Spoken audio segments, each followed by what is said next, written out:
आपने 38 साल पहले इसी सीतापुर में जिलाधिकारी के तौर पर देखा होगा। जो आपने ईमानदार कार्यशैली के बदौलत उनके काम किए थे, उनको आज भी नहीं भूल पा रहे हैं। बशर्ते कहाँ लोग भ्रमित हो जा रहे हैं। और मुझे इस बात का बड़ा आश्चर्य भी होता है कि ये कैसी हमारी व्यवस्था है जिसमें 38 साल पहले मैं यहाँ पर कार्यरत था, जबकि होना तो ये चाहिए था कि बाद में आने वाले लोगों ने भी ऐसे ही कार्य किए होते, ईमानदारी की इच्छा भी छोड़ी होती। लेकिन मैं उनके लिए मैंने कुछ नहीं किया, मैंने वही किया जो न्यायपूर्ण था। आश्चर्य मुझे ये होता है कि इतनी जनता की जब इतनी प्रसन्नता ईमानदारी पर है तो हमारी राजनीति या हमारी व्यवस्था इतनी भ्रष्ट क्यों है। क्या हुआ था उस समय जब तबादला होता है आपका और बताते हैं लोग, जनता आपकी गाड़ी के पास आ गई, लेट गई वहाँ? मुझे बताते हुए बड़ी प्रसन्नता है कि जनता सड़कों पर उतरी, सीतापुर 3-4 दिन बंद रहा। ईमानदारी को इतनी पसंद करने वाली जनता के साथ मुझे बहुत दुख होता है कि हमारी जो शासन तंत्र है इतना गलत करती है। गांव वाले बताना चाहिए कि हमें ये आदमी पसंद है, हमें ये चाहिए। देखिए, भ्रष्टाचार तो तब भी था और आज भी है, और लेकिन उसकी स्पीड बिल्कुल बढ़ गई, मुझे कहने में कोई संकोच नहीं। अब जो है, भ्रष्टाचार करने के बाद किसी को कोई शर्म नहीं है, चाहे मुख्यमंत्री हो चाहे प्रधानमंत्री हो, किसी को भी गलत करने का कोई अधिकार प्राप्त नहीं है। इसीलिए, क्योंकि उनकी अपेक्षा ही थी कि ताकत का मतलब है कि आप गलत कर रहे हैं। देखिए, ऐसा है कि इसका मैं जवाब क्या दूं, मैं ये इतना ही कहना चाहता हूँ। इस पर मैंने 3 बार लिखा और मैंने ये लिखा कि ये कौन सी पॉलिसी है, किससे बनाई। हमारे अब मैंने देखा अधिकांश राजनीतिज्ञों की ये गलती रही कि वो अपनी धुन में कि मुझे करना कुछ नया करना है, जो कुछ बना था उसको भी बिगाड़ दिया लोगों ने। मैं बिल्कुल विश्वास से कह रहा हूँ कि कोई एक भी मुख्यमंत्री इनमें नहीं था जो कानून का राज चाहता हो। सब अपनी इच्छा का राज चाहते थे और उसमें सभी दोषी हैं एक साथ। नमस्कार, आप देखना शुरू कर चुके हैं आई इंडिया और मैं हूं डॉक्टर पंकज सिंह गौर। और हमारे साथ एक ऐसी शख्सियत, आपने 38 साल पहले इसी सीतापुर में जिलाधिकारी के तौर पर देखा होगा। तब से अब तक बहुत सारे जिलाधिकारियों की कार्यशैली को आपने बड़े नजदीक से देखा होगा, लेकिन आप इकलौते ऐसे जिलाधिकारी कहे जा सकते हैं जो आज भी अपनी ईमानदार कार्यशैली के लिए पहले जैसी ही पहचान बनाए हुए हैं। और बहुत सारे लोग आपके नाम को आज भी याद करते हैं जब भी कोई ऐसी बात आती है। सीतापुर ही नहीं, पड़ोसी जनपद है लखीमपुर, वहां के भी आप कलेक्टर रहे, मंडलायुक्त रहे और भारत सरकार के सचिव के पद से सेवानिवृत्त हुए। 38 साल के लंबे समय के बाद एक बार फिर सीतापुर आपका आगमन हुआ है।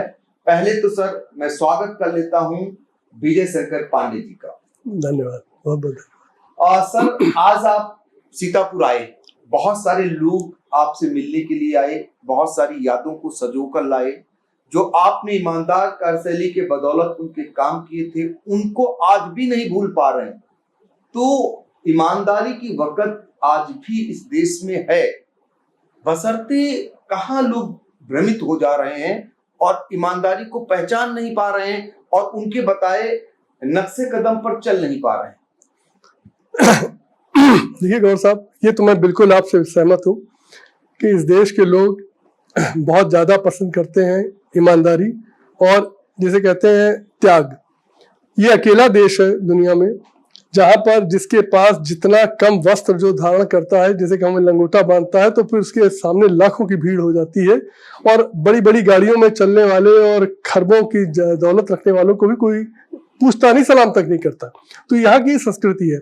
मुझे ये बहुत ही प्रसन्नता इस बात की होती है कि मेरे उस कार्यकाल को लोग अभी भी बड़े जैसे कहते हैं आनंद पूर्वक याद करते हैं। और मुझे इस बात का बड़ा आश्चर्य भी होता है कि ये कैसी हमारी व्यवस्था है जिसमें 38 साल पहले मैं यहाँ पर कार्यरत था, तब के काम को लेकर भी आज लोगों के मन में इतनी भावनाएं बैठी हैं। जबकि होना तो ये चाहिए था कि बाद में आने वाले लोगों ने भी ऐसे ही कार्य किए होते, ईमानदारी की इच्छा भी छोड़ी होती कि लोग लाइन लगाते, कहते कि हाँ वो भी थे, वो भी थे, वो भी थे, वो भी थे। तो ये एक तरह से जो आपने एक्सक्यूज मी, जो आपने जो बताया वो ये प्रदर्शित करता है कि हमारी व्यवस्था में ये बहुत बड़ा खोट आया कि ऐसे उदाहरण ही नहीं आ रहे हैं कि लोग उसको याद करें।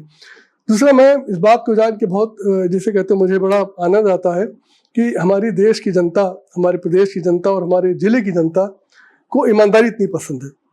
देखिए मैं उनके लिए मैंने कुछ नहीं किया, मैंने वही किया जो न्यायपूर्ण था, जो होना चाहिए था और जो सही था। लेकिन उस चीज़ को वो इतना पसंद करते हैं, ये इस बात का द्योतक है कि जो हमारे देश की जनता के बारे में या प्रदेश की जनता के बारे में, यहाँ जिले की जनता के बारे में कहा जाता है कि लोगों की ईमानदारी पसंद नहीं, कितना झूठ है कि वो इतना पसंद करते हैं। और ये आश्चर्य मुझे ये होता है कि इतनी जनता की जब इतनी प्रसन्नता ईमानदारी पर है तो हमारी राजनीति या हमारी व्यवस्था इतनी भ्रष्ट क्यों है? बिल्कुल, देखिए बड़ा सवाल है आप द्वारा उठाया जा रहा है और ईमानदारी की जीती जागती मिसाल है आप। और आज बहुत सारे लाखों लाख लोग आपको भूल नहीं पा रहे हैं। सोचिए कितना अरसा हो गया। सर, मेरा सवाल इसी से जुड़ा हुआ है।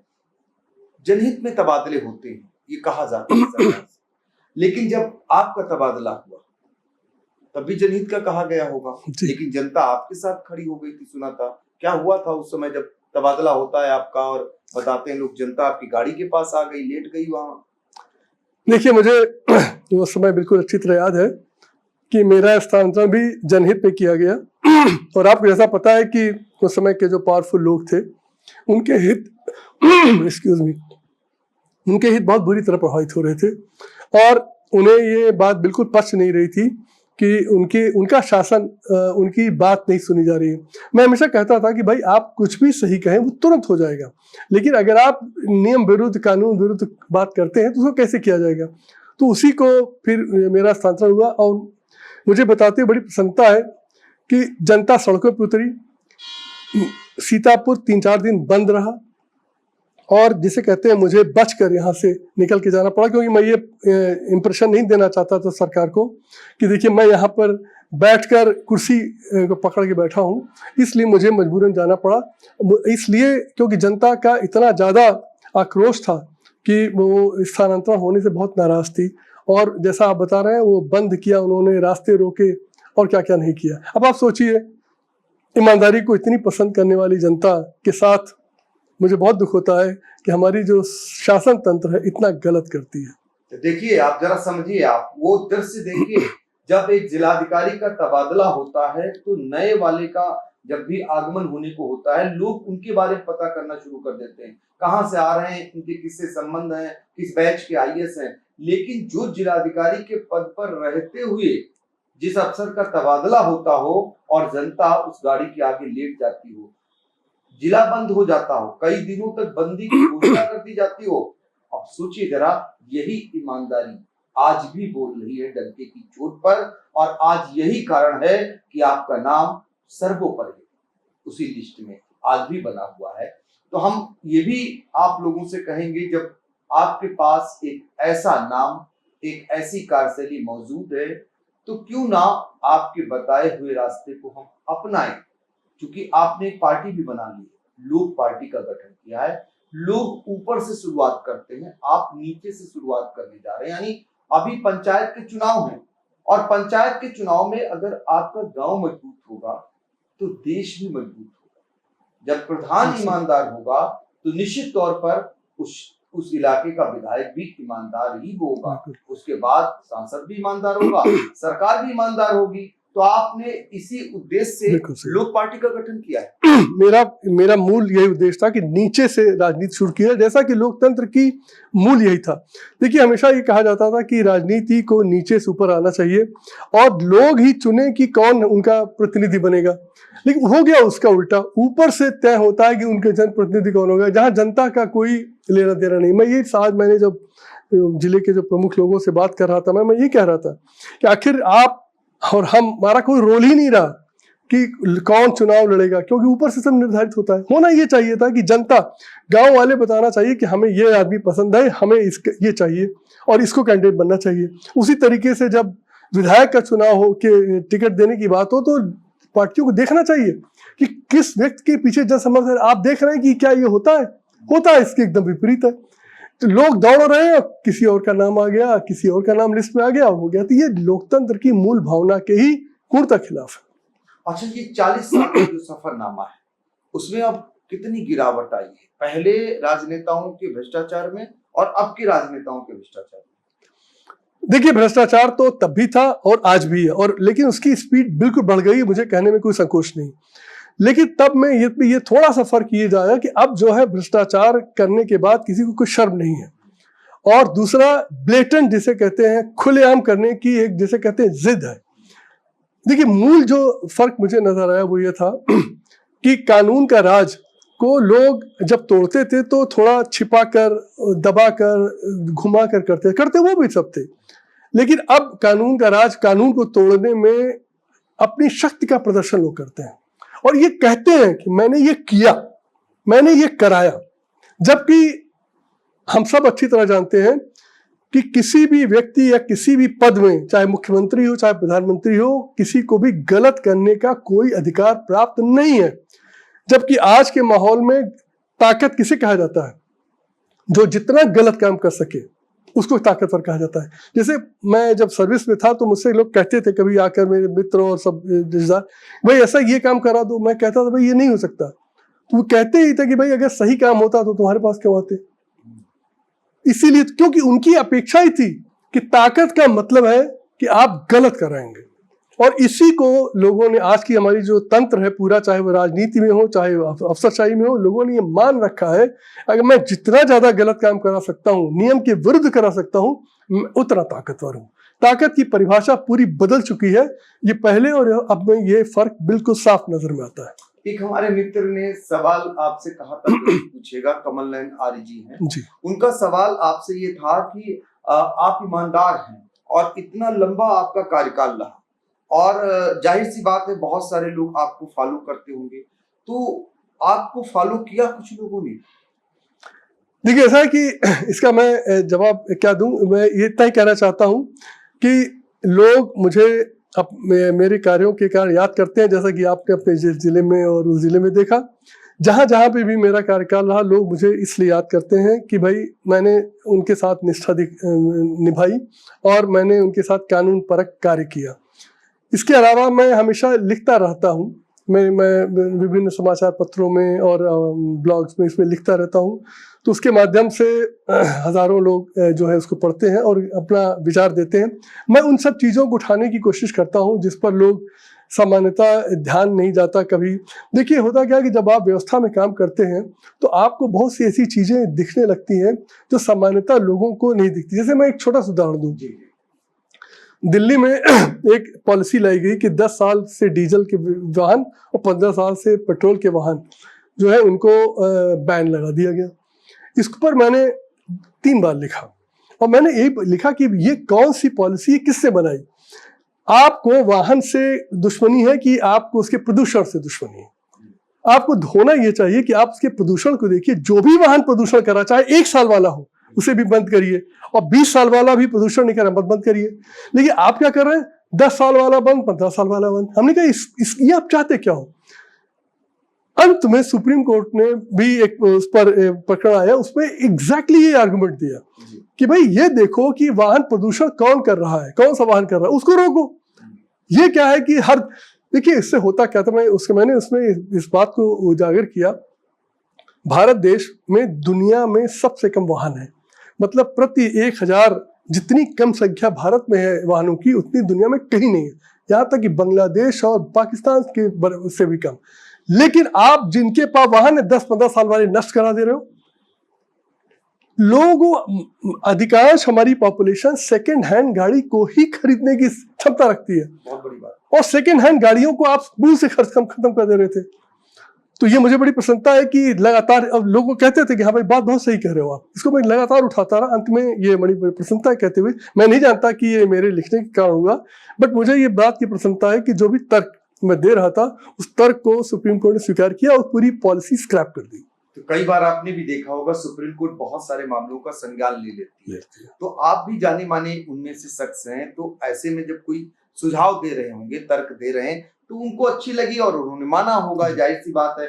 सर, मैं ये जानना चाहूंगा, जो आपका कार्यकाल है बतौर कलेक्टर से लेकर के अगर बात करें, कमिश्नर से लेकर के फिर प्रमुख सचिव, और आप पहुंचे तो भारत सरकार के सचिव तक, इस बीच अगर सूबे की बात करें, सूबे में तमाम मुख्यमंत्री रहे, शायद राम नरेश यादव जी से लेकर के जी। नारायण दत्त तिवारी जी से जी, लेकर जी। के कल्याण सिंह जी से लेकर के और फिर राम प्रकाश गुप्ता जी, राजनाथ सिंह, मुलायम सिंह जी, मायावती जी, अखिलेश यादव और योगी आदित्यनाथ। जी। अब अगर आपके मुंह से सब लोग जानना चाहेंगे, क्योंकि बहुत सारे सरकार के ऐसे काम होते हैं जो आपके पटल से जाते हैं, तो इनके बीच में अगर तुलना करें तो इनमें से मुख्यमंत्रियों में आप किसको मानते हैं कि ईमानदार कुछ या जनहित के काम करते हैं? देखिए एक्सक्यूज मी, मैं इसको इस तरह कहूँगा कि लोग कोई भी राजनीतिक जो है वो चाहता है कि वो बड़ा पॉपुलर हो और उसका काम बड़ा सराहा जाए, ये सब चाहते हैं और उसकी कोशिश भी अपने अपने ढंग से करते हैं। दिक्कत ये आती है कि वो जो सोचते हैं उस पर जैसे कहते हैं उनकी पूरी जो गंभीरता से परीक्षण, उसकी सोच, उसकी एनालिसिस या अपना जो इनपुट है वो देने से जैसे कहते हैं वो चूक जाते हैं। मैं 20 उदाहरण आपको दे सकता हूँ जब बहुत अच्छे इंटेंशन से शुरू किए गए निर्णय एकदम बेकार निकले और उन्होंने सत्यानाश कर दिया पूरे व्यवस्था का। 2-3 मुझे अच्छी तरह याद है। मुलायम सिंह जी आए, नए मुख्यमंत्री बने, उन्होंने कहा कि अधिकारी लोग गांव में जाके सोया करेंगे, नाइट हॉल्ट करेंगे। मुझे हास्यास्पद लगता है कि जिन अफसरों का नाइट हॉल्ट की व्यवस्था पहले से बनी है, कलेक्टर को 15 दिन नाइट हॉल्ट करना होता है गांव में, कमिश्नर को 10 दिन करना पड़ता है हर जिले में, एसडीएम को 30 दिन करना पड़ता है। तो आप ये उस व्यवस्था से वो काम कराओ जिसको ये जिम्मेदारी दी गई है। अब इन्होंने इरिगेशन वाला भी गांव में चला जा रहा, शिक्षा वाला चला जा रहा। ये उद्देश्य मुझे समझ में नहीं आया, आखिर वो करेंगे क्या जाकर? लोग जो अफसर जाते वो हंसते थे, क्यों? उन्हें उन गांवों की एक समस्या से ही जोड़ना उन्हें आता था और उसका जैसे कहते हैं माहौल बनता रहा, अंत में मजबूर हो कि उसे ध्वस्त करना पड़ा। तब तक बहुत नुकसान हो चुका था। कल्याण सिंह जी ने एक कॉन्सेप्ट लाया कि हर एक गांव पर एक एक कर्मचारी होना चाहिए। उसका नतीजा ये हुआ कि इन्होंने सारे काडर को मर्ज कर दिया।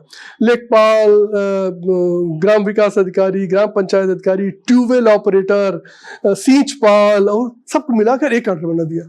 मैंने इतना मना किया था कि साहब ये मत करो, क्योंकि हर एक का एक एक निर्धारित काम है और एक्ट के तहत उन्हें सारी जिम्मेदारियां दी हुई हैं। लेकिन जिसे कहते हैं इस धुन में कि मुझे कुछ करना है, मैं करूंगा। हमारे अब मैंने देखा अधिकांश राजनीतिज्ञों की ये गलती रही कि वो अपनी धुन में कि मुझे करना, कुछ नया करना है, जो कुछ बना था उसको भी बिगाड़ दिया लोगों ने। और मुझे अपने पूरे उसमें देखिए, अगर आप इंटीग्रिटी की बात करें तो उसके बारे में बहुत ज़्यादा बात करने से कोई लाभ नहीं है। वो डिग्री का प्रश्न है सिर्फ कि किस डिग्री का कौन था, किस डिग्री का कौन था। कानून परक काम करने के मामले में भी कोई भी मुख्यमंत्री खरा नहीं उतरता, क्योंकि सबको अपनी इच्छा का राज चाहिए था। मैं बिल्कुल विश्वास से कह रहा हूं कि कोई एक भी मुख्यमंत्री इनमें नहीं था जो कानून का राज चाहता हो। सब अपनी इच्छा का राज चाहते थे और उसमें सभी दोषी हैं एक साथ। हमारी आज इस व्यवस्था की जो हालत है उसका मूल कारण ये है कि हमारे जो शीर्ष पे बैठा उसने अपनी इच्छा का राज चलाया, कानून का राज कभी नहीं चलाने की कोशिश की। तो देखिए, इच्छा का राज चलाया, कानून का राज नहीं चलाया, क्योंकि आपसे होकर के ही फाइलें गुजरती होंगी। बहुत सारे मामलों की आप देखते भी होंगे बारीकी से, क्योंकि सरकार तो अपने हित का काम करती है अक्सर कि उनका हित किसमें सदता है, वो देख करके सूबे में उस चीज को लागू करने का प्रयास करती है। लेकिन उसका असर दूरगामी क्या पड़ता है ये शायद उनको नहीं पता। बहुत बार आपने देखा होगा कि लगातार सरकारें नहीं रहती, बदलती रहती हैं। तो जब बदलती हैं तो इनका नियम अगली सरकार बदल देती है और फिर से एक नया नियम देती है। ये दौर चलता रहता है सर। तो सर, हम कुछ प्रसंग सीतापुर के, और सीतापुर से इतना लगाव, लखीमपुर से इतना लगाव, तो यहाँ से अगर ऐसा लोग चाहें कि आप उनके नुमाइंदे बने। देखिए, मेरा सीधे उद्देश्य है कि लोग पहले इन इश्यूज को समझने लगे। मैं आपसे बताऊं, नेतृत्व कोई करे, जिस दिन कानून का मानने लगा, आपसे बता रहा हूं, पर चेहरे की कोई महत्ता नहीं रहती। मैं आपसे बताऊं, मैं बार बार इसको दोहरा चुका हूं कि अगर मैंने कुछ किया तो उसमें मैंने कुछ भी नया नहीं किया। वो तो सारी दी हुई थी चीजें, उसको सिर्फ कुछ as a instrument of the state, मतलब जैसे कहते हैं पूरी व्यवस्था के एक पुर्जे के रूप में मैंने उस काम को किया जो मुझसे सरकार की अपेक्षा थी। यही स्थिति जनप्रतिनिधि में आ जानी चाहिए। कोई भी आए वो अपनी मर्जी से न चल पाए, वो सिर्फ वही कर पाए जो कानूनन परमिसिबल है। आप जैसे करेंगे चेहरे का महत्व खत्म हो जाता है एकदम, कोई भी आए। इस हम लोगों ने हमारे देश में राजनीति व्यक्ति परक बहुत हो गई। उससे हुआ क्या कि व्यक्ति के अंदर वो जो जिसे कहते हैं अपनी ताकत, वो पूरी पार्टी की ताकत नहीं रही, जनता के सहयोग की ताकत नहीं रही, वो इंडिविजुअल ताकत बन गई। उसी का आप खामियाजा देख रहे हैं कि मनमाना करने की जो नियत है वो वहीं से पैदा होती है। जब व्यक्ति इतना मजबूत हो जाता है, व्यवस्था एकदम नीचे। उसे कानूनन करना चाहिए। अच्छा, कानूनन तो आपने किया, आप कह रहे कुछ नहीं किया। सीतापुर में तो उदाहरण है आपका, आपने कानून के दायरे में रहकर यहाँ की सुहागिन फैक्ट्री में ऐसे तालाबंदी कराई कि आज तक नहीं खुल सकी। और उसके पीछे तमाम प्रसंग चलते हैं। कोई कहता है उसमें सूकर की चर्बी मिलती थी, बहुत सारे लोग जानना चाह रहे होंगे, बहुत सारी किंवदंतियां हैं, लेकिन हकीकत क्या है? नहीं, उसमें बिल्कुल वो सैंपल उसका लिया गया था। मुझे जानकारी मिली कि इसमें ये मिलावट कर रहे हैं, वो भी चर्बी की मिलावट कर रहे हैं। उसके सैंपल मैंने बुलाया, टीम पूरी बुलाई, लखनऊ से बुलाई, उसके सैंपल निकाले गए, सैंपल टेस्ट कराए गए और सैंपल टेस्ट उनको दिए गए कि देखिए ये निकला है, अब इसमें आपको कुछ कहना हो तो बताइए। उनके पास कोई उत्तर नहीं था क्योंकि वो सैंपल टेस्ट है। अच्छा, उसको आप चैलेंज कर नहीं सकते थे क्योंकि दोबारा भी लेते फिर फेल होते वो, क्योंकि 3-4 सैंपल लिए जाते हैं नियम अनुसार, तो वो आदमी बंद हुई। मैं एक उदाहरण देना चाहूँगा। मैं जब यहाँ जिलाधिकारी था, मैं बल्कि जो लोगों से बात कर रहा था उनको मैंने दिया। मैं जब आया यहाँ जिलाधिकारी होगा तो मुझे ये पता था कि हम लोग के जो विकास कार्यों में जो आंकड़े हैं उनमें बहुत फर्जीवाड़ा बहुत है, मतलब बढ़ा चढ़ा के देते हैं, वो काम होता नहीं विकास कार्यों में अधिकांशतः। और ये पता नहीं आज भी हो रहा है कि नहीं, लेकिन मुझे तो लगता है आज भी हो रहा होगा क्योंकि उसको रोकने की कोई कोशिश नहीं की गई। तो मैंने सारे खंड विकास अधिकारियों की मीटिंग जो होती थी जिसमें उनके आंकड़े लिए आते थे, तो मैंने उनको बुला के कहा, भाई देखो, पहला चीज़ ये है कि तुम 1 घंटा तुम्हें मैं समय दे रहा हूँ, आप जाइए अपने सारे आंकड़े ठीक कर लीजिए, जो वास्तव में आपने अचीव किया है वही लिख के लाइए, बाकी आप हटा दीजिए। क्योंकि अगर आपने इसको ठीक नहीं किया और मैं फिर सैंपल लेके चेक करूंगा, और अगर आपने वो फर्जी निकला कि आपने काम दिखाया था वो हुआ नहीं था, तो आप फर्जी काम करने के क्रिमिनल एक्शन आपके खिलाफ होगा। आप विश्वास मानिए, 1 घंटे बाद मैंने साफ कहा था, तो 1 घंटे बाद उन्होंने बात मानी और उन्होंने जो डेटा वास्तव में प्रस्तुत किया वो 1/4 से भी कम था। और उसका खामियाजा ये हुआ कि जो हमारा जिला जो ग्रेडिंग होती है, एक उस समय 57 जिले थे सिर्फ उत्तर प्रदेश में, जी हाँ, पुरानी बात है। वो सीतापुर जिला 57 दोनों मिला के, जी हाँ, 57 थे। तो वो सीतापुर जिला 57 में नंबर पे चला गया क्योंकि बाकी जनपद जो कर रहे थे, यहाँ पे तो साफ हो गया। उस आंकड़े को लेकर हमारे जैसे कहते सरकार से मेरे इतने मतभेद हुए और उसके कारण मेरे पे इतना दबाव पड़ा कि भाई ये क्या कर रहे हो। मतलब उनका मोटे तौर पे कहा जाता था कि भाई आप क्यों माहौल बिगाड़ रहे हो, कि भाई जब सब जगह चला है तो करो। आप ये जान के आपको और आश्चर्य होगा कि जब साल खत्म होने लगा तो मुझे याद है 25 मार्च 1988 को कमिश्नर, तत्कालीन कमिश्नर, उनको ये दिक्कत हुई कि उनके बाकी 5 जिले तो नंबर 1 पे चल रहे थे सब, और ये सीतापुर 57वें नंबर पे था। तो उनका जो एवरेज था बिगड़ गया था, वो 7वें 8वें नंबर पे आ गए थे मंडलों की सूची में। उस समय 11 मंडल थे शायद, 9, 10, 11 थे, तो 9, 10 पे आ गए। तो उनका क्रेडिट जो स्कोर था बिगड़ रहा था। तो उन्होंने टीम भेज के लिए सब ब्लॉकों में कहा, बैठ के टीम कहा कि आंकड़े ठीक करो, मतलब फर्जी करो। लेकिन चूंकि लोगों को ये पता था कि वो कर नहीं सकते और मैं इसको फिर करूंगा, तो उन्होंने नहीं किया। और अंत में वीडियो से कहा कि साहब ऐसा है कि हम तब करेंगे जब डीएम साहब थोड़ा सिग्नल दिला दो, संकेत दिला दो। खैर वो नहीं होना था, तो मेरे पास आए। तो मैंने उनको कहा, हमने कहा ये बताओ, शर्म नहीं आती हम लोगों को कि हम किससे धोखा करें? अपने देश के साथ धोखा करें। जो काम हमने नहीं किया वो हम देश को बता रहे हमने किया, दरअसल पर कुछ कागजों पे कई गुना ज्यादा। अब ये बताइए इसमें कौन सी बड़ी बात थी?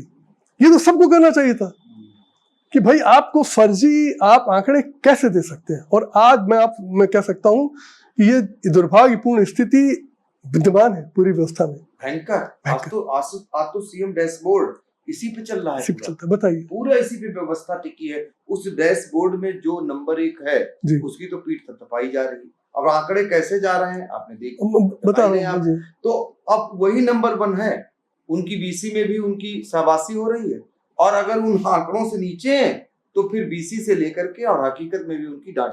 मैं एक और उदाहरण दे दूं जो शायद मेरी बात को और स्पष्ट करे। ऐसा था कि उस समय जो विकास कार्यों में एक बहुत चीज कॉमन थी, वो था ह्यूम पाइप की खरीद। ह्यूम पाइप, क्योंकि पहले जो है नाली जो पानी के बहाव के लिए ह्यूम पाइप डालकर मिट्टी से टक्कर के, क्योंकि मिट्टी की सड़कें बनती थी उस समय, ये पक्के करने की स्कीम नहीं थी, तो अधिकांश जो है पैसा जो है विकास का वो ह्यूम पाइप की खरीद में भी जाता था। लेकिन ह्यूम पाइप की खरीद में रिश्वतखोरी बहुत थी और ये बात जग जाहिर थी। तो मैंने जब जानकारी की तो मुझे पता लगा 20% का कमीशन पे लिया जा रहा है। तो जो DRDA के जो प्रोजेक्ट डायरेक्टर साहब थे उनको तो खैर सस्पेंड हमने कराया ही किया ही। मैंने सारे ठेकेदारों को बुला के कहा भाई तुम जितनी कमीशन देते हो उतना पैसा काट दो, बाकी हम तुम्हारा सारा पेमेंट करा देते हैं। तो उन्होंने अपने हाथ खड़े कर दिए कि ऐसा वैसा है कि आप हमसे ये मत कराइए, क्योंकि हम 20 जिलों में और सप्लाई करते हैं। आपके यहाँ अगर हम इतना कम पैसा के पास सप्लाई करेंगे तो बाकी जगहों पर हम पिट जाएंगे एकदम और हम कुछ नहीं कर पाएंगे, हमारा धंधा बंद हो जाएगा। उन्होंने कहा हम आपकी बात से सहमत है, आप जिसको कहिए हम पैसा दे दें। तो मैंने उसका ड्राफ्ट बनवाया और ड्राफ्ट बनवा के मुख्यमंत्री सहायता कोष में डलवा दिया। मैंने चिट्ठी लिखी शासन को और बताया कि साहब इस तरह की रिश्वतखोरी चल रही है, इसको और जिलों में भी देख लो। आपको जान के दुख होगा, मुझे बहुत दुख हुआ। सरकार में किसी की जान कान पे कोई जू नहीं रहेंगी और आज तक वो चिट्ठी पड़ी होगी और कमीशनबाजी का इससे खुला प्रूफ नहीं दिया जा सकता। किसी ने कुछ नहीं किया। मुझे इतनी निराशा हुई, आखिर ये व्यवस्था में बैठे लोग को हो क्या गया है, ये कुछ करना ही नहीं चाहते।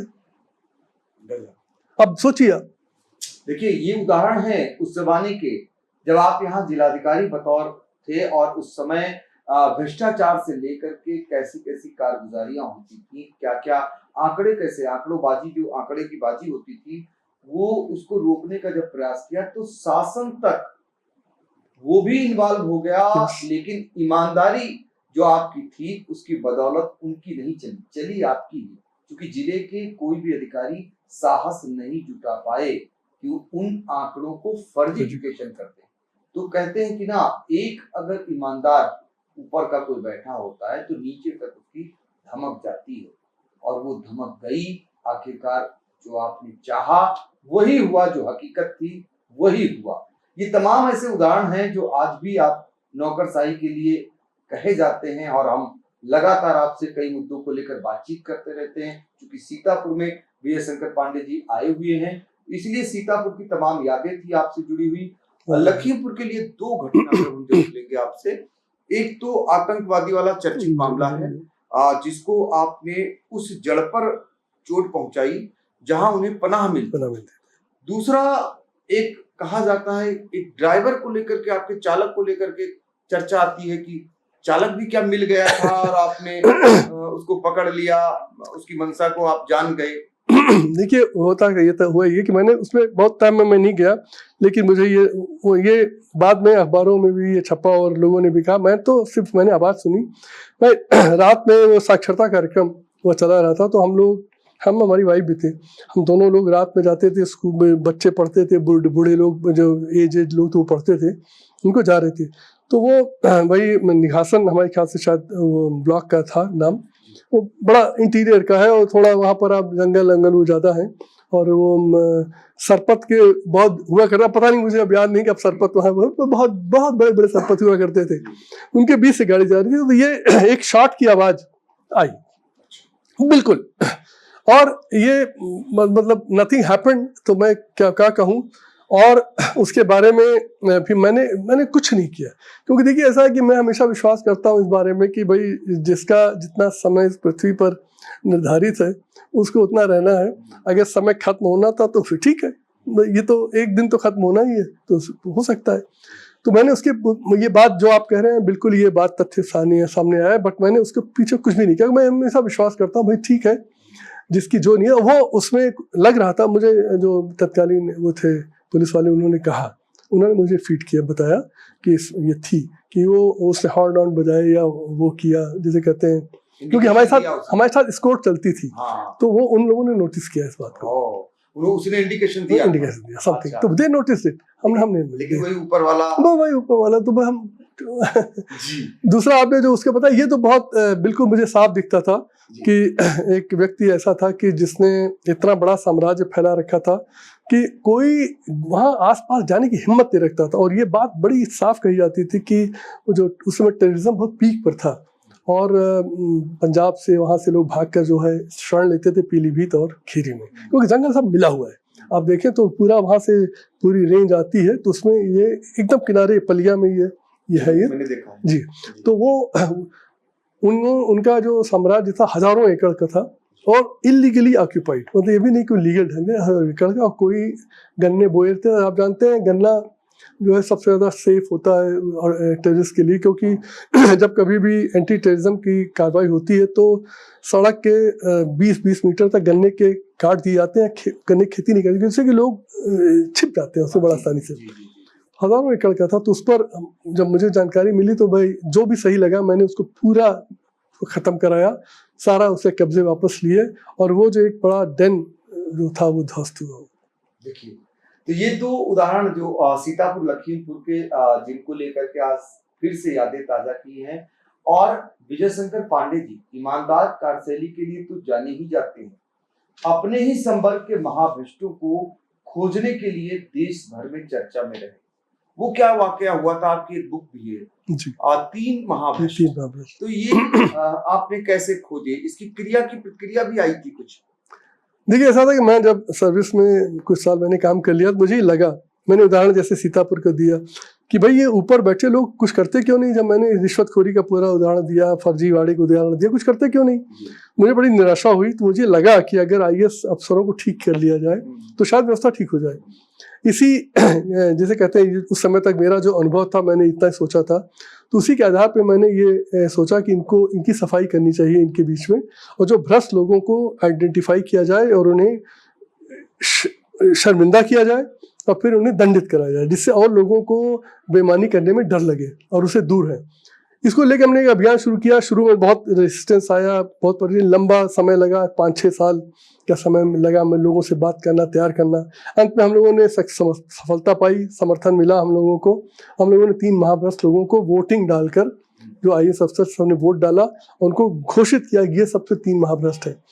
लेकिन फिर वही हुआ जिसका पहली बार विश्व में एक टाइम्स मैगजीन ने लिखा था कि इस तरह का सेल्फ क्लींजिंग, मतलब आत्मशुद्धि का ब्यूरोक्रेसी में कोई उदाहरण दूसरा नहीं है। और उन्होंने बड़ी उसको हाईलाइट भी किया था और देश भर में इसकी बहुत चर्चा हुई। लेकिन दुखद जो पार्ट ये है, जब हम लोगों ने सोचा था कि अगर हम 3 महाभ्रष्ट आइडेंटिफाई करेंगे और हर साल करेंगे तो हाँ बिल्कुल, वो श्री अखंड प्रताप सिंह जी और श्रीमती नीरा यादव जी और श्री ब्रजेन 3 लोग थे। इनमें से सबको जेल जाना हुआ? 2 लोग जेल, एक की डेथ हो गई, पहली डेथ हो गई। वो बेसिकली उनमें से 2 को मुख्य सचिव बना दिया गया महाभ्रष्ट घोषित होने के बाद। उसके बाद से हम लोगों को स्पष्ट हो गया कि ये समस्या सर्विस में नहीं है। वो कार्यकाल मुलायम सिंह यादव जी का जी मुलायम सिंह यादव ने दोनों को बनाया। और ये मैं कहता हूँ जिसे कहते हैं कि मेरी मर्जी चलेगी, कानून का राज नहीं, मेरी मर्जी चलेगी। और सुप्रीम कोर्ट ने उन दोनों को हटाया, यही कह के कि ये क्या मजाक है, आप भ्रष्ट लोगों को, घोषित भ्रष्ट लोगों को कैसे बना सकते हैं। तो ये शो करता है, बहुत अच्छा उदाहरण आपने याद दिला दिया, ये शो करता है कि हमारे राजनेता मनमानी करने के कितने आदी हैं और उन्हें बिल्कुल शर्म नहीं थी कि भाई जिसको उसी सर्विस में जिसका हेड बना रहे हो उसी ने उसे महाभ्रष्ट घोषित किया, उसको आप मुख्य सचिव कैसे बना सकते हो। उनके मन में तक नहीं आया, उन्होंने बनाया, सुप्रीम कोर्ट ने दोनों को हटाया और दोनों जेल गए। दोनों जेल जी। तो देखिए, ये भी देखिए यहाँ पर ईमानदार अधिकारी और बेईमान अधिकारियों के बीच एक मुकाबला हुआ और यहाँ कहीं न कहीं हार किसकी हुई? हार उसी की हुई सर। बिल्कुल मैं मानता हूँ, बिल्कुल हुई। तमाम इसमें आपको सफर करना पड़ता होगा। इस ईमानदारी की सजा के तौर पर जो कुछ बताना चाहें आपको अपने पूरे कार्यकाल में जो सजाएं मिली हो, आप सजा भले न मानते हो, लेकिन जैसे एक अब तो कलेक्टर की मंशा रहती है कि वो 3 साल कम से कम एक जिले में रहे, 2 साल तो रहे। जी जी। तो आपके तबादले कितनी जल्दी होते थे? देखिए, तबादले तो बहुत जल्दी जल्दी होते ही थे। उसके अलावा मुझे आरोप पत्र, मतलब जैसे कहते हैं दंडात्मक कार्रवाई करने का 3 बार मुझे दिया गया आरोप पत्र मिला शासन ने, कि मुझे मतलब कि जिससे उसको गंभीर दंड दिया जा सके, 3 बार। उसके बाद मेरे खिलाफ भ्रष्टाचार निरोधक अधिनियम में मुकदमे दर्ज कराए गए मेरे ऊपर। वो सब खारिज हो गए, कोर्टों ने सब ट्रैश कर दिया और कुछ भी नहीं कर पाए। लेकिन उन्हें ये भी शर्म नहीं थी कि भाई ऐसा तो मत करो ना जो एकदम हास्यास्पद हो। मैंने तो तुरंत कहा कि जो जांच करनी हो कर लो, आ जाओ तुरंत। मैं कभी इस बात पे मना ही नहीं करता कि आप जांच न करें। मैं हमेशा कहता हूँ इस बात पे कि भाई सरकार को कुछ तथ्य पता लगे, सरकार के मन में शंका आई, किसी जांच होनी चाहिए, बिल्कुल होनी चाहिए, आप करो। मैं ये बिल्कुल नहीं कहूंगा कि मैं बड़ा अच्छा काम करता हूँ, मेरी जांच ही ना हो, क्यों?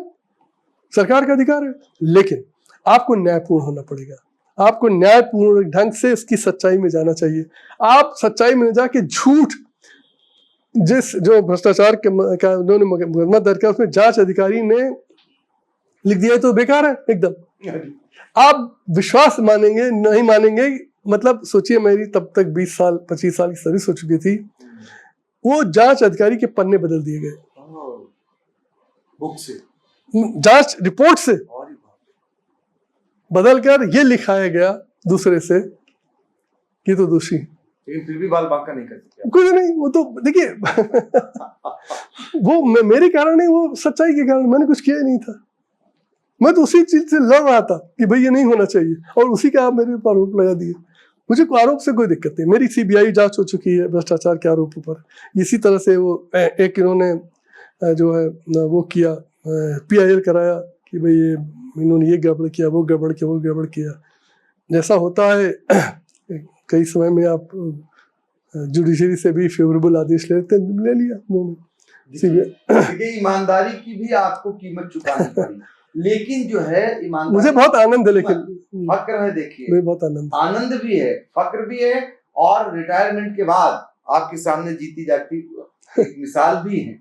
अब कितने साल हो गए आपको रिटायरमेंट, उसके बाद भी आप देखिए, आप अगर बेईमानी की कहीं ना कहीं सर वो आती है, बिल्कुल, और इतनी आपसे आप बेअंदाजी से नहीं बोल सकते। गौर साहब एक बहुत बड़ा पुराना कहावत है, honesty is the best policy.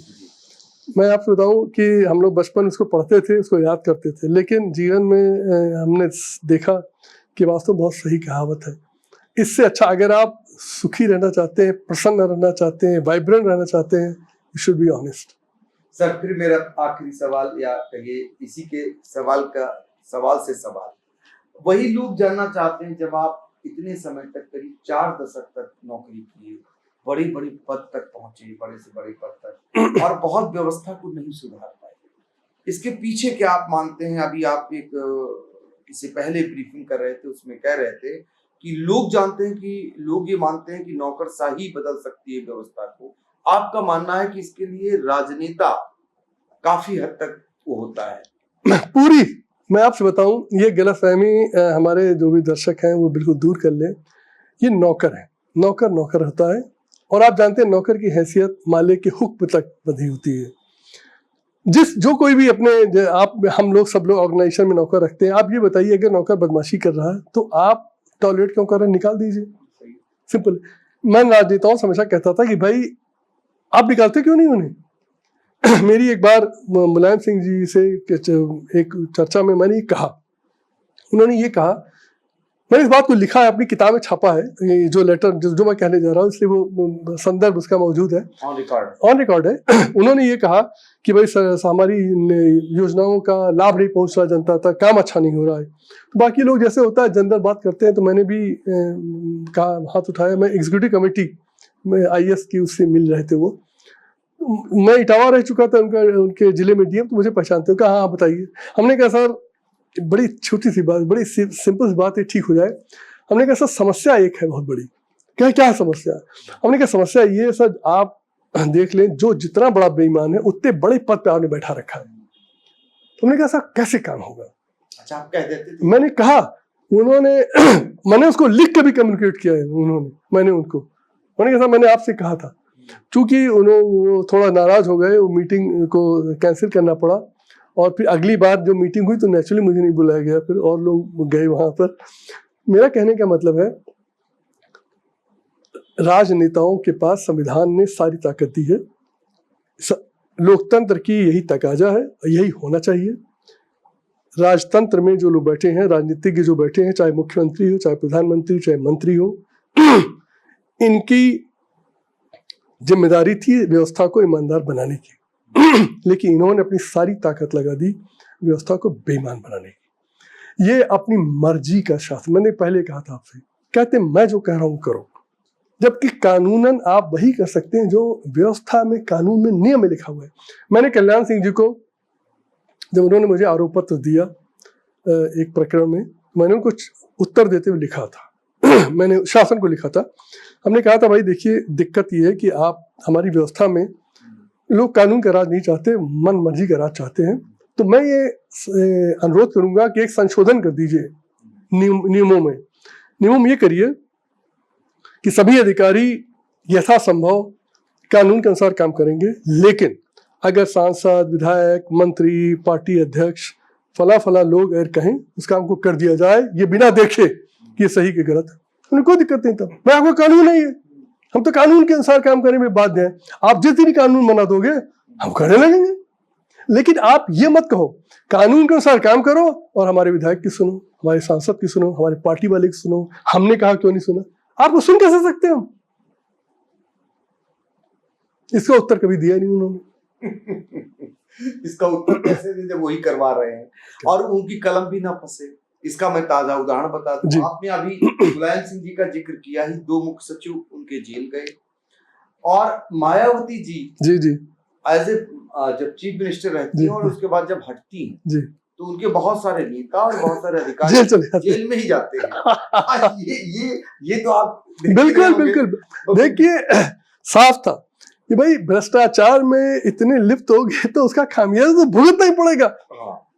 और अगर लोगों को, देखिए मैं फिर भी कहता हूं कि हमारी व्यवस्था में जो जेल चले जा रहे हैं वो बड़े वास्तव में दुर्भाग्यशाली है, क्योंकि जाना हजारों लोग का था और गए 2-4, तो मैं उनको बहुत दुर्भाग्यशाली मानता हूं। और बाकी इतने बेईमान मैं कितने उदाहरण दूं, मतलब मैंने कम से कम सैकड़ों अफसरों के खिलाफ तो मैंने खुद साख के साथ दिया, उनका किसी का बाल बांका नहीं हुआ। ये काकस जो बस वो, देखिए होता क्या है कि जब आप उपकृत करते हैं किसी को तो आपका सर्वेंट हो जाता है।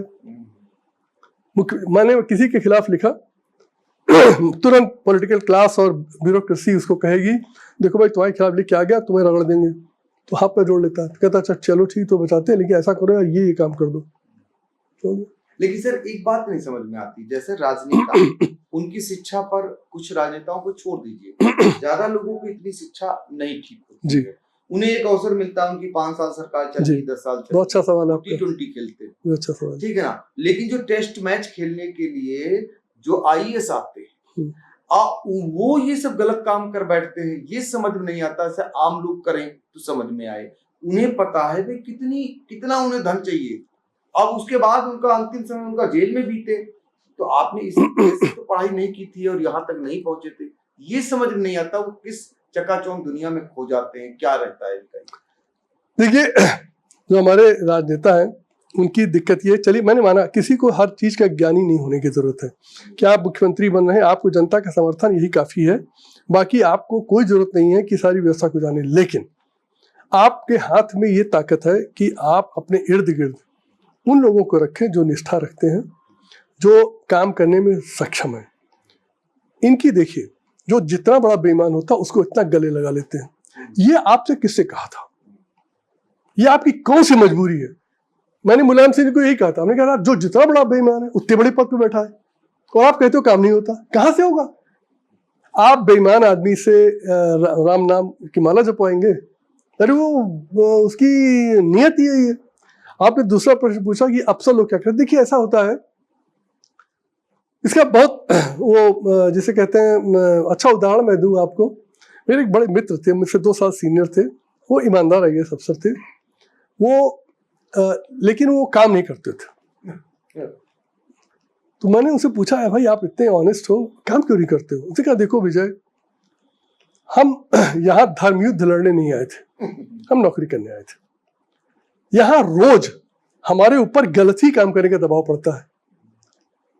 अब बताओ क्या मैं यहाँ पर लड़ाई लड़ूं? तुम धर्म युद्ध लड़ने आ लड़ो। मैं ही नहीं, मैं चेन्नई से आया हूँ यहाँ, मैं धर्म युद्ध लड़ने नहीं आया हूँ, मैं नौकरी करने आया था, लेकिन मुझे किसी ने नौकरी करने नहीं दी, तो मैंने काम ही करना छोड़ दिया। उनका ठीक है भाई, लेकिन कुछ अफसर ऐसे होते हैं जो नेताओं की साठगांठ में ये भूल जाते हैं बिल्कुल कि इस देश में कभी कभार कुछ दंड मिल जाता है, कभी कभार। मैं उनको बहुत ही दुर्भाग्यशाली मानता हूँ, आपसे सही बता दूं दिल से कि वो बड़े दुर्भाग्यशाली थे जो इन्हें गिने 2, 4, 10 लोग जेल चले गए। जाना था 500 लोगों को जेल।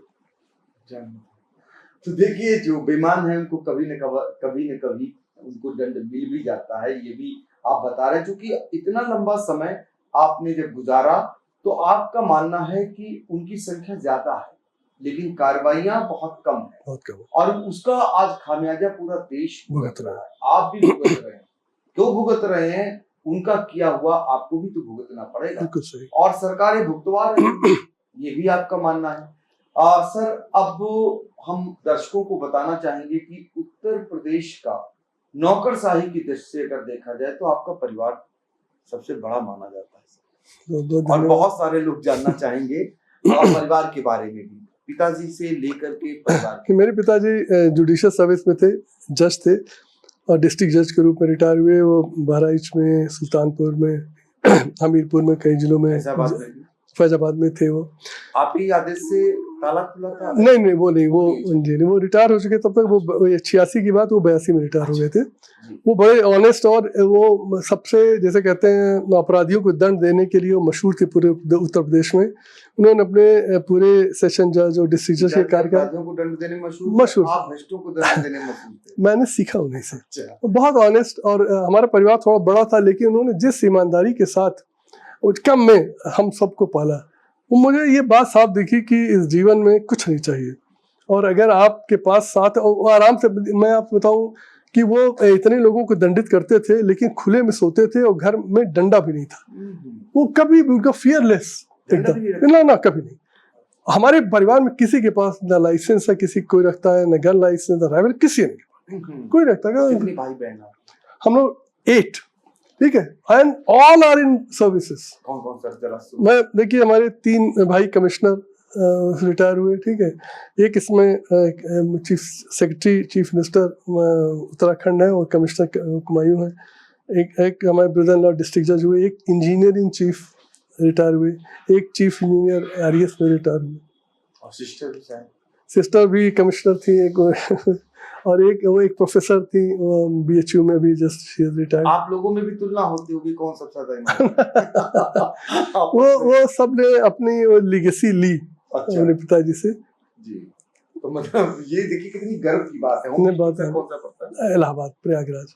गजब, जहाँ से कभी सबसे ज्यादा आईएएस निकलते थे। हम भी वही उसी यूनिवर्सिटी के पढ़े हुए हैं। अब तो सर दिल्ली की तरफ हो गया, गिर गई वो, गिरावट आ गया उस विश्वविद्यालय में। आप लोग जब पढ़ते थे तो इलाहाबाद विश्वविद्यालय कैसा रहा? बहुत आगे, उसकी अलग साख थी, और वास्तव में मैं याद करता हूँ उस तरह के टीचर्स अब नहीं है।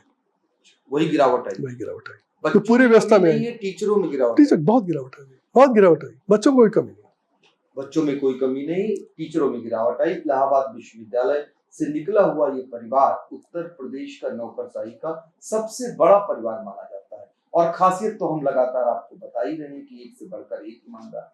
तो सर एक चीज और जानना चाहेंगे, नेपाल में जो कुछ हुआ उसे आप किस रूप में देखते हैं? जो आप मुहिम चलाए हुए हैं पूरे अपने क्या वही चीज मानते हैं कि वहां अति हो गई भ्रष्टाचार की नेताओं की? तब ये नौबत आई। देखिए, मुझे बड़ा अच्छा लगता था कि लोकतंत्र में जब लोगों के पास सत्ता बदलने का वोट से अधिकार है तो उसके लिए उपद्रव करने की जरूरत क्यों पड़ी, ये मुझे बिल्कुल समझ में नहीं आता। अति हो गई। देखिए, अति में आप क्यों नहीं बदल देते? आप वहाँ शायद 3 साल 2 साल पहले चुना हुआ था, आपने क्यों लोगों को चुना? हाँ, तो बहुत कम समय रहते हैं वहाँ तो। कभी 2 साल पहले, जहाँ तक मुझे याद है। देखिए, ये जो ढंग है जला देना, वो कर देना। देखिए, बांग्लादेश का आप देखिए, कुछ भी नहीं निकला, और वो देश एकदम उस बर्बादी के कगार पे खड़ा हो गया है। बर्बाद नेपाल भी हो गया हो जाएगा जी। ये बिल्कुल गलत है। आपको बता रहा हूँ कि और मेरा कहना लोकतंत्र में तो बिल्कुल नहीं होना चाहिए। लोकतंत्र में आपको अधिकार है वोट देने बहुत का, आप सत्ता बदलने का आपके पास अधिकार है। आप इसके प्रशंसक या समर्थक किसी भी कीमत पर नहीं है। बिल्कुल देखिए ये लोकतंत्र में बिल्कुल नहीं, मैं राजशाही के खिलाफ बिल्कुल इसके पक्ष में हूँ, क्योंकि राजशाही हट ही नहीं सकती बिना जनता के सड़क पे आए, तानाशाही हट ही नहीं सकती बिना जनता के सड़क पे आए। लेकिन लोकतंत्र में क्यों कर रहे हो? यहाँ तो सरकार बदलने का अधिकार, ये क्या है सड़क पे दौड़ा के मारना? वो भ्रष्ट है, कानून तुम्हारे पास है, सरकार बनाओ, सबको दंडित कर दो। मैं कभी नहीं सलाह देता जो लोग कहते हैं भाई इस देश में भी आंदोलन चाहिए। मुझे क्यों चाहिए? यहाँ तो हर 2 साल पे आंदोलन होता है, बाहर कर दो। 2 साल बाद उत्तर प्रदेश का चुनाव है विधानसभा का, बाहर कर दो इन्हें। 4 साल बाद लोकसभा होगा, बाहर कर दो। किससे मना किया? इससे बढ़िया क्या है? इससे बढ़िया क्या है? और शांति भी, शांति पूरे एकदम कुछ भी नहीं। अव्यवस्था बताइए। बताया जा रहा नेपाल 25 साल पीछे चला गया, बहुत नुकसान हो गया उसका जी। देखिए अब विश्वसनीयता जब संस्थाओं में खोती है कोई समाज, वो जानता नहीं कितना नुकसान उसे कर दिया। सुप्रीम कोर्ट में वहाँ खत्म हो गया, पार्लियामेंट को जला दिया, प्राइम मिनिस्टर को दौड़ा के मारा, पूर्व प्राइम मिनिस्टर को मारा, देवबा थे उनको देखा खून से लथपथ थे। ये क्या है? अच्छा सर, देश में या प्रदेश में कोई नेता आपको लगता हो जिसमें कुछ तत्व है आपकी अपनी नजरों में, जिसका ऑब्जर्वेशन किया हो, उनकी कार्यशैली अच्छी है या उनके भाषण अच्छे हैं, वो सत्य बोलते हैं, जो कहते हैं वैसा आचरण रखते हैं, क्योंकि बोलते कुछ है आचरण कुछ होता है, तो कोई आपको जचा कुछ अच्छा लगा? गौरव साहब बहुत ये दुर्भाग्यपूर्ण स्थिति है, बहुत दुखद है कि आपको एक भी व्यक्ति इस समय राजनीतिक परिदृश्य में ऐसा चरित्रवान नहीं मिलेगा जिसके अंदर निष्ठा हो, जो सच्चाई हो। शून्य। ये माहौल हमारा ऐसा बन गया है क्या? देखिए मैं इसीलिए कहता हूँ ये टाइम आ गया है, जनता को ये समझना पड़ेगा और उसको समझाने का काम लोगों को, हम लोगों को करना पड़ेगा। देखिए जनता हमेशा से सीधी सादी थी कि उसको समझने नहीं दिया गया, पढ़ने नहीं दिया गया। उसके बाद आप इंटरेक्ट करिए ना, जो कॉमन लोग उन्हें कुछ भी पता नहीं है, उन्हें कुछ भी पता नहीं है। देखिए जनता को बहुत कुछ नहीं पता है, और आप सोचिए उनको कहते हैं ना भोले भाले लोगों को एक ठगने का दौर होता ना, भोली भाली जनता को, अनपढ़ जनता को कोई आता है और अपनी स्कीम बता देता है, और स्कीम जो है ऐसा माया जाल में फंसा लेता है और वो उसे ठग कर चला जाता है। तो साहब जाति धर्म ये स्कीम ही है, कैसा फंसा के रखा है देखिए आपको कि लोगों को कुछ समझ में, जाति धर्म पैसा। मैं यही कह रहा था भाई 3 चीजों के अलावा चुनाव में कुछ और हो तो बता दो। कोई आप खुद सोचना कभी ध्यान से, गंभीरता से। चुनाव में 3 चीज बची है, जाति, हिंदू मुसलमान और पैसा। इसके अलावा चौथी चीज है कि जनता हो कहीं तो दिखा दो। हिंदुस्तान पाकिस्तान वही हिंदू एक्चुअली नैरेटिव है वो, उन लोगों को यहाँ से कुदेरने का एक तरीका है। तो देखिए विजय शंकर पांडे जी के बारे में आपने आज फिर से एक बार यादों को ताजा किया है।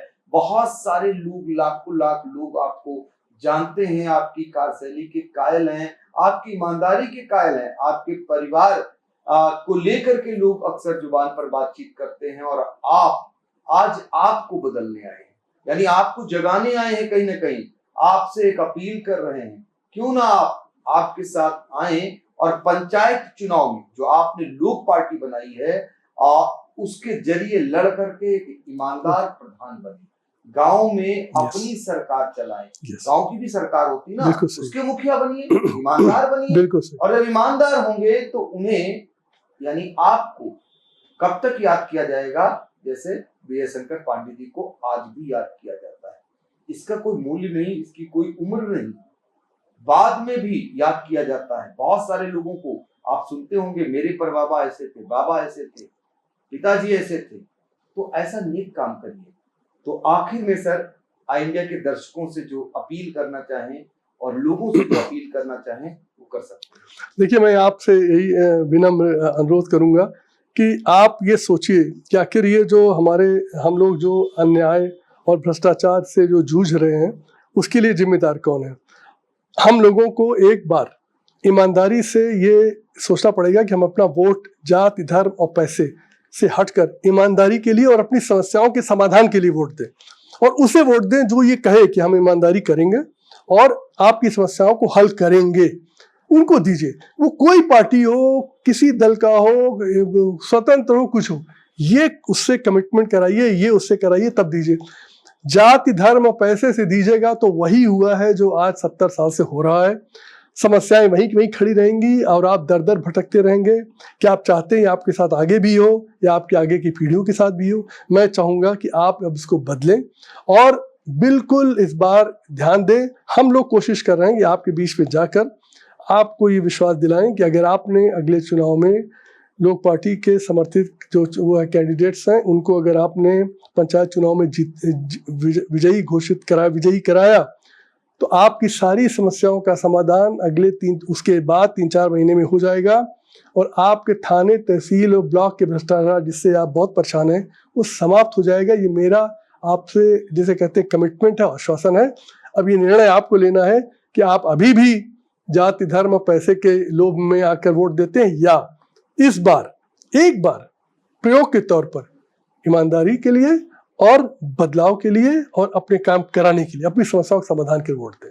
मेरा इतना ही आपसे कहना है। बिल्कुल, ईमानदारी के लिए, बदलाव के लिए और अपने कार्य कराने के लिए आपकी अपील है। चूंकि आप एक प्रयोग के तौर पर इस बार लोक पार्टी को आप चयन कर सकते हैं या उसे अपना सकते हैं और एक ईमानदार बन करके आप अपने गांव का विकास कर सकते हैं। क्योंकि आपसे बेहतर कौन होगा कि थाना कचहरी, आपने बता दिया कि थाने की समस्याएं क्या होती हैं, तहसील की समस्याएं क्या होती हैं और वो कैसे दूर होती हैं, वो वही जान सकता है जो जिनके पास से वो कागज गुजरा होगा। तो बेहतर होगा एक बार पंचायत चुनाव में आप लोक पार्टी को देखिए और प्रयोग के तौर पर आगे आइए और फिर आपका दावा है कि 2-3 महीने के बाद आपकी जो समस्याएं हैं वो दूर हो जाएंगी। सर, आपने बहुत सारी बातचीत की और हम उम्मीद करेंगे जब भी सीतापुर आएंगे हम आपसे फिर। बिल्कुल, बहुत बहुत धन्यवाद, आपने अवसर दिया। Thank you so much.